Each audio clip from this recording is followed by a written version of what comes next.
Welcome to a new episode of From the Mind to the Self, the podcast dedicated to you for a more conscious and happier life.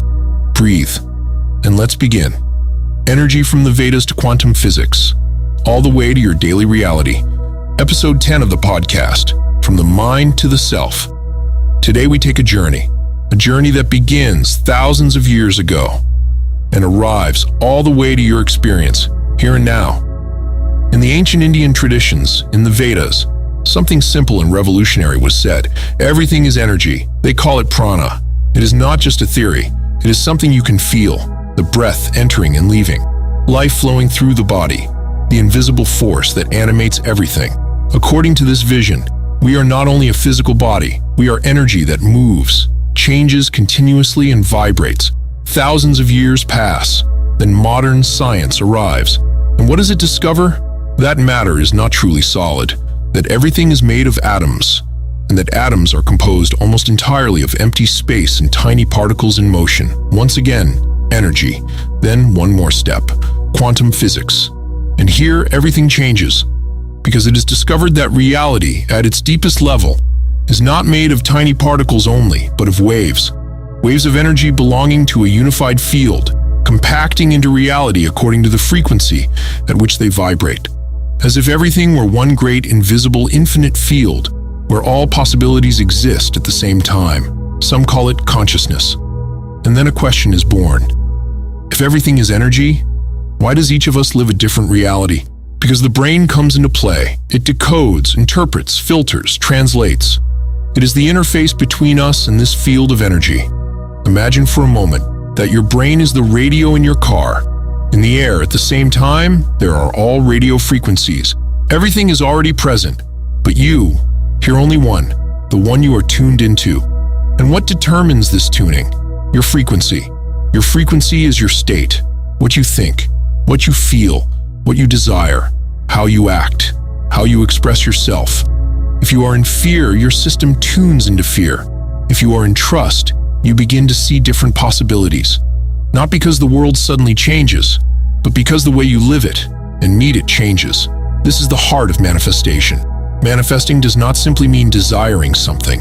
It means entering deeply and consciously into the inner state that is coherent with what you wish to live. It means putting it into practice with presence and patience.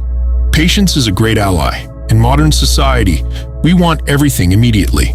We ask today, and we want to see results tomorrow. But the universe has its own timing, and it does not always coincide with ours. A seed does not become a plant in one day. And then faith enters. Not blind faith, coherent faith. The capacity and strength to remain on that frequency, even when you cannot yet see the result. To keep feeling it, to keep living it, to keep acting in coherence. Because manifestation is not an event, it is a process. It is not asking and waiting, it is becoming. Maintaining the frequency of what you want to meet. And when this state becomes stable, when your system recognizes it as familiar, when you no longer keep returning to fear, something slowly begins to move, and the universe begins to conspire in your favor. Now let's do something concrete, a simple exercise, but a very deep one. Take a moment. If you can, find a comfortable position and close your eyes. Pause. Stop everything for a moment. Do nothing. Bring attention to the breath. Inhale slowly and exhale a little longer than usual. Observe yourself. Ask yourself, what state am I living in right now? Do not analyze. Feel tension, calm, anxiety. Name it without judging. Give a name to what you feel. I am living tension. I am living openness. I am living confusion. This alone already creates space. Now ask yourself, what frequency do I want to cultivate? Not something perfect, something possible. Calm, trust, clarity, presence. Bring the body into that frequency. Do not think it. Simply live it, feel it, embody it.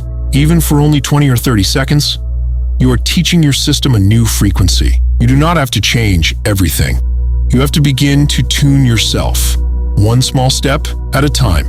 Remember, the brain filters, mental maps interpret, the subconscious repeats, the nervous system reacts. But you can begin to choose the frequency from which all of this begins. Love, love, love.